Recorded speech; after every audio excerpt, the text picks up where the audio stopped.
welcome back to CJRaceCars YouTube channel, and today we're going to talk about a lot of things that you guys have been asking in the comments. Obviously the biggest thing is where's Mullet and can we get a Mullet update, and we'll get to that in just a second. Before we get over to Mullet, we have all of our merch on sale from now until Sunday at midnight. 20% off all CJRaceCars merch. Go to CJRaceCars.com and pick up your merch. Any merch we have in stock, 20% off till Sunday at midnight. Everyone has also asked about the Lamborghini, the golf cart, and James's Camaro that we're doing. And we have a lot of updates coming on a few of those, and we just wanted to show you guys where we're at. James's Camaro that we're doing is back up on a loft, and the reason for that is we were waiting on an engine, and well, the engine is actually in, and we will be pulling the Camaro down very soon, sticking the engine in and making some progress. So you guys will see that in probably a week or so. James will be here, we'll be doing an update, and we will unveil what engine is going in the Camaro and what our plans are for that build. As you can see, the Lamborghini is also up on the parts room, where it's been for quite a while. The reason for that is we got really far with that build. We got the motor mounted, we got a 3D printed transmission adapter to put the Turbo 400 behind the engine, which was a little difficult, but we got that done, and we kind of ran out of our expertise and our wheelhouse when we started trying to figure out a flywheel and converter package. So we got with Mike at Fountain Racing Engines. He does a ton of these billet engines, and he is actually working on the R&D to get a converter and a flywheel, and hopefully we'll have that relatively soon. Once that's figured out, this thing will come together. I mean, we got the Funkhauser rear suspension for this car, which obviously if you watch Cream Puff works really good. So we have the same rear suspension going in a Camaro. We have all the TRZ front suspension. We have RC component front and rear wheels. We have drop spindles. We have everything to put this car together. We kind of stopped on it because we had other stuff we could actually finish. And again, this R&D on the converter and transmission stuff is a little out of our wheelhouse, but I think we'll have that pretty soon, and you guys will see it more on the channel. The golf cart, on the other hand, has not made much progress, and honestly, we just haven't had much time to work on it. Some of these projects like this, I can only work on when I have extra hands, and lately, well, I haven't had a whole lot of extra help. But as we get customers' cars out, we will have more time to start wrapping up some of our own projects and making more content for the channel. That's definitely the goal. Back here in the corner, we got the El Camino, the roofless El Camino. I'm gonna be honest, I'm excited about this. This might be the thing I'm the most excited about right now. I have some big plans for this El Camino, and you guys will see very soon. Put in the comments below what you think we're gonna do with the El Camino. I don't always want to smell like grinding dust and race gas, and that's where ScentBird comes in. ScentBird is changing the fragrance game. What's cool about ScentBird is it's a fragrance subscription service. So you can get a variety of different fragrances from designer to not designer for way less than it costs to actually buy the cologne. Plus, ScentBird keeps things fresh with a new fragrance every month. ScentBird has a huge selection of over 900 fragrances available, including popular brands like Prada, Versace, and many more. What I really like about ScentBird is I can change my fragrance every month, avoiding the commitment and cost of pricey full-size bottles that can range from $300 to $500. Each fragrance comes with a 30-day supply, and you get to pick 3 fragrances a month, so you have more than enough to last. The 3 that I picked this month are A Whiff of Waffle Cone by Imaginary Authors, Out by John Bervatos, Rural Forest by English Laundry. And they come in these little cases that are perfect for traveling and allow you to lock them so they don't spray in your bag or anything like that. Give ScentBird a try. Just scan the QR code or use code CJRACE to get 55% off your first month at ScentBird. That means you get your first fragrance for only $8, and your next month is only $16.95. That's right, you can save 55% off your first month by using code CJRACE. That's just $8 to get started. So go ahead and give ScentBird a try, and I'm sure you won't regret it. Thanks ScentBird for sponsoring today's video. I don't think one person will guess what we're gonna do with the El Camino, because I don't think it's ever been done in an El Camino. I don't think it's ever been done in anything, to be honest with you. So it's gonna be absolutely awesome if it works. Not sure if it'll even work, but we're gonna give it a shot. Put in the comments what you think we're gonna do the El Camino, and let's get over to Mullet. All right, everybody's been asking about a Mullet update, and as you can see, we have doors and a front end on there, and we'll get to that in a minute. But I want to give you guys an update on the back. We've been doing a lot of tubing. Well, Steve's actually been doing a lot of tubing, not me. And it's coming a long way. Last time you guys saw it, it just had the uprights up there, and it had the little triangle area in the top. We've done a ton of tubing in the bottom, a lot of X-brace, a lot of gussets, and the back section all the way to where the parachute anchor is going to be is totally done. We built the back section of Mullet a little bit stouter than normal. Not a ton. You probably wouldn't notice if I didn't say anything, but some of the tubing, the wall thickness a little bit bigger, and the diameter just a hair bit bigger. And the reason for that is that Mullet will be pulling a trailer for Drag and Drive. I'm sure most of you know that. Cletus plans on running drag and drive with Mullet on a big tire and possibly a regular. So we made this stouter because this will pull a trailer. It'll probably also get like some tabs up here and like something we can bolt on to have like an extra gusset to where he's going to pull a trailer, because you don't want that weight yanking on this thing. Again, we don't want to build this thing like a monster truck because it needs to be light, and we want to go 5s, and we can't do that if this thing weighs 3,000 pounds like it did before. I think it weighed 3,200. We really need to be somewhere around 2,500. So if we could be 700 pounds lighter, imagine how fast Mullet will go. Same engine it had before. It's going to fly. And if it works better, they can get after it a little sooner.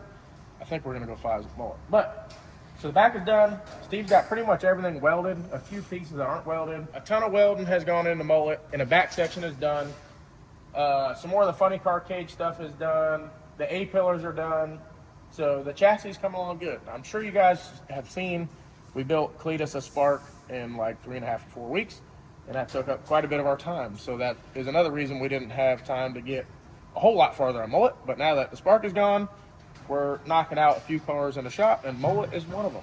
One good thing about Mullet over what we normally do using just panels is that Mullet still has the doors that mounted directly to the body. So instead of having a flimsy body and a flimsy door that isn't mounted yet and everything else, trying to mock everything up, we actually have doors that kind of sort of still open and close. We still have a front end that kind of sort of fit the door, and that's helping what we're doing today, which is figuring out where the front wheels need to go, and we'll get to that in just a second on exactly what we do for that. Taylor, right now with your arms inside that front end like that, it looks like you look like one of those grudge guys trying to hide something at a grudge race. What you got going on? What you got going on in there? Some nitrous or something? Yeah, all of it, all the nitrous. What they don't know is that it's the same motor, but different power adder. We're putting nitrous on it. Oh, could you imagine? We're not. We're really not. No. Nitrous is too hard on stuff, especially quarter mile. Trying to get an idea of how far we need to make the track width to look good, but to also not rub the front end when we turn. Yeah, in my opinion, one of the biggest things when people build a race car is, this is the hardest thing. To make them look good, we're really big on how a car sits, ride height-wise, and how the wheels fit in and out. Like the quarter panel in the back, you can see that's about how it's going to fit, which is really good. You want to do the same thing in the front. Unfortunately, you can't just push them all the way to the outside of front because, well, they got to turn. I mean, I guess Cletus could probably just whack the throttle a few times and spin this thing around, but we try not to do that in drag racing. We try to make it where you got some turning ratio. So, as you can see, oh my, look at that, Taylor. That 17-inch wheel like that looks killer. Yeah.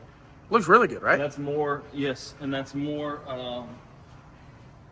turn than what we're actually going to have. What the rack will actually get. Right, so the rack has about 2 inches, right, from center. So we know that. We have our steering arm on a strut. Again, these are not the wheels that are going on Mullet. Mullet's getting 17-inch wheels, but these are not them. These are actually the wheels for my Camaro that I'm doing with James, but they work perfect for mock-up, and they already have tires on them. So dimensionally, they're the same strut, same spindle, so we're using them for mock-up on Mullet. And what we did is we made a fixture, right? So, again, I think a lot of people just kind of stick the wheel in there, they kind of shimmy it around a few times, and they go, all right, it clears there. Send it. And either they end up too close to the fender and it hits, or they push it way in to be safe, and then it looks like you got no wheels. Yeah. Which I can't do that. No. It looks really bad.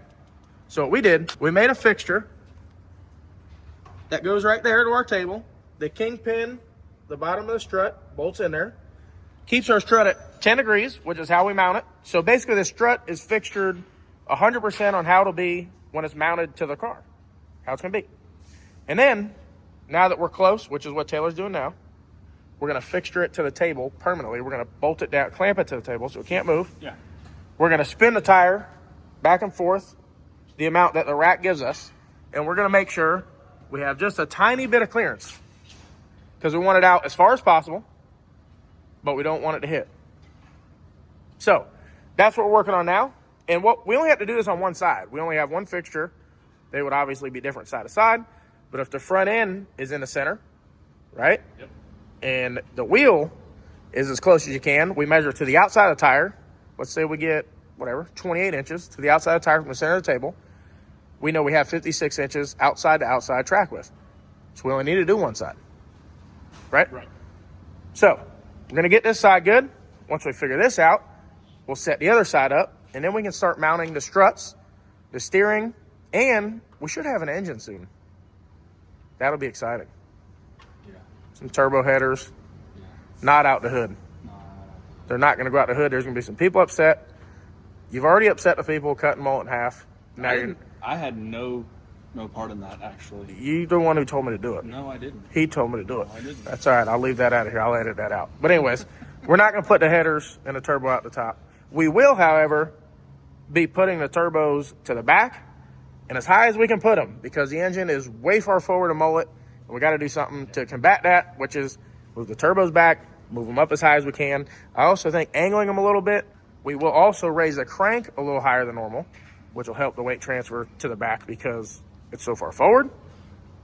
And I think we'll be in really good shape. Yeah. I think we'll be in really good shape. It'll work. We got the motor back a little farther than it was before. We got this thing a ton lighter than it was before. Yeah. So it's gonna work killer. Also, I know a lot of people asked on the last videos we did with Eagle. We touched on it a little bit, and then I tried to reply in the comments. I'm sure a lot of people didn't see it. But when we do the front suspension, we stagger it 2 inches. So the driver's side wheel is 2 inches farther forward than the passenger side wheel. The reason for that is so it has rollout. As hard as these cars leave, it gives you 2 more inches of rollout before you break the beam, which means you basically get a 2-inch head start before your time starts. Someone told me a top fuel car, and I don't know if this is true or not. I think someone told me this. A top fuel car and 7 inches of rollout is already at like 28 miles an hour or something. Think about that. 7 inches or 20-something miles an hour. I don't know if that's possible. Yeah. But somebody told me that. I can't remember who it was, but 3 times as much horsepower. I know, but I'm just saying it's still very fast. It's very fast. Anyways, all right, we're going to put this to the table. We're going to make sure this works. And then we're going to get a game plan on front struts, adjustable strut cups, and everything else before the engine comes. That way we're ready for the engine when it gets here. Yeah. Then we got to put the engine in. Yeah. And with this car, we got to figure out radiator and a bunch of other stuff. This is a big block for mock-up. So as you can see, we actually got a decent amount of room up here, right? We only need a little fuel cell up here. We'll probably do a big one in the back for drag and drive, but I would like this thing to be basically a not drag and drive with drag and drive stuff that we can just quick connect on so that it's really light when they go to race. They just get the track, they pull a few things off. It's really light. Bolt on, bolt off. Bolt on, bolt off. Quick. Yeah. Really quick. Real quick. So again, we have plenty of room up here.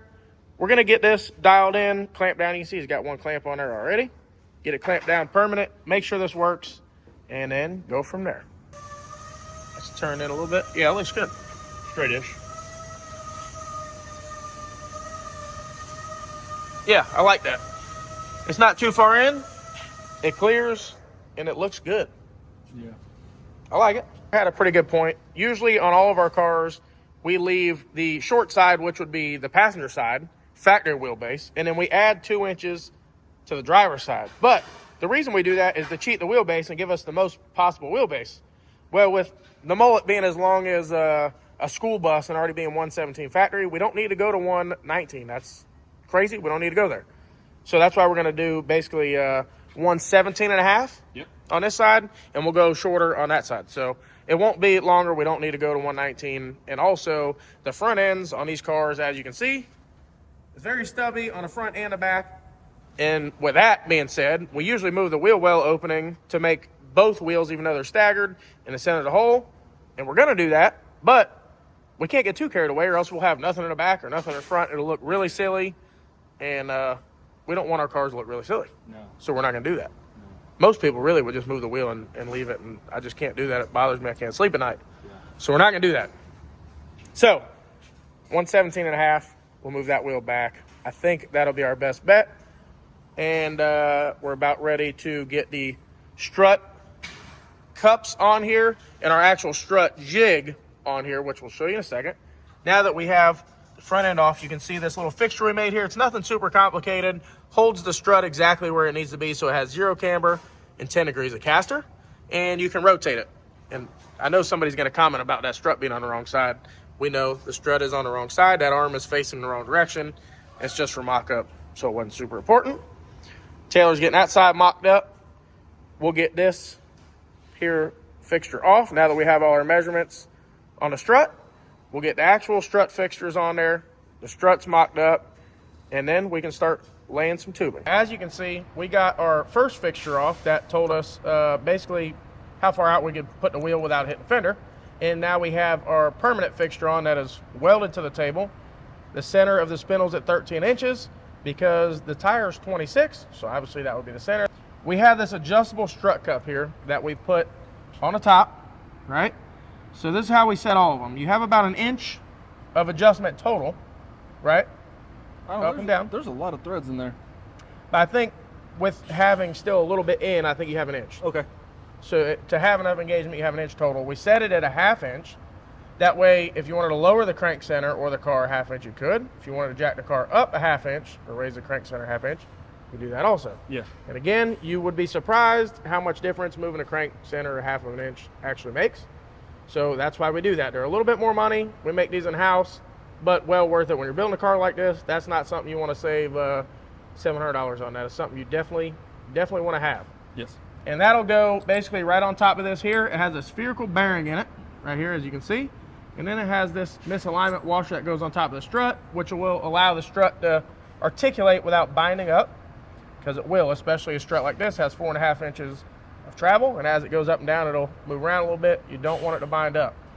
This is also something else that we made here to help our lives, because once you put this on, you want to set it to where you have an inch of down or inch of up travel or so. You don't need any more than that. You need more extension than you do compression. You're not really going to use much compression. So you set this at an inch, and if you didn't have something like this, you'd be trying to zip tie the cup down, and we've done all kinds of silly stuff in the past. But this is definitely the way to go. We'll show you here in a second. We'll put this cup on. We'll set this to 1 inch. Then we'll set our caster to 10 degrees. Yep. Obviously, we start with 0 on the camber. You don't really want it cambered out on top. If anything, just a tiny bit on the bottom. So let's put this strut cup on. We'll show you guys how that goes. We'll set our caster, and then we'll lock this down. And basically, this side will be ready to go together, because tube goes from there to the strut cup, from the strut cup to here. And then once we get the actual motor in, we'll put a dummy motor plate, shim it out a little bit, put a tube in the back, cut the motor plate to fit the tube, and then slide that back to the center of the tube. And then we'll have all the tubing in the front. Yes. Then we can put the real motor in. Yeah. It's exciting. It is. All right, let's put a strut up on. All right.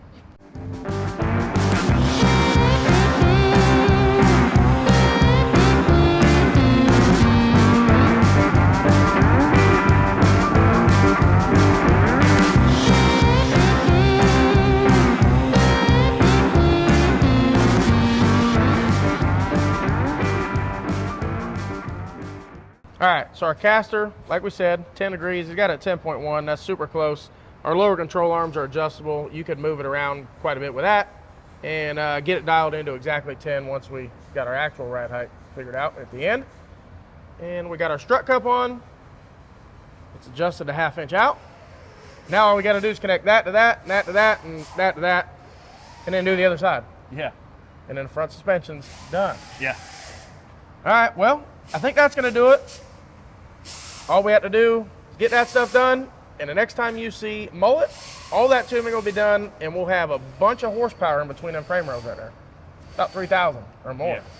Yeah. Horsepower's in there. Taylor's very excited to do the headers. He loves pie cuts and is looking forward to when Mullet has an engine again. That's going to do it for today's video. Thanks for watching. Make sure you like, share, and subscribe, and we'll see you on the next one.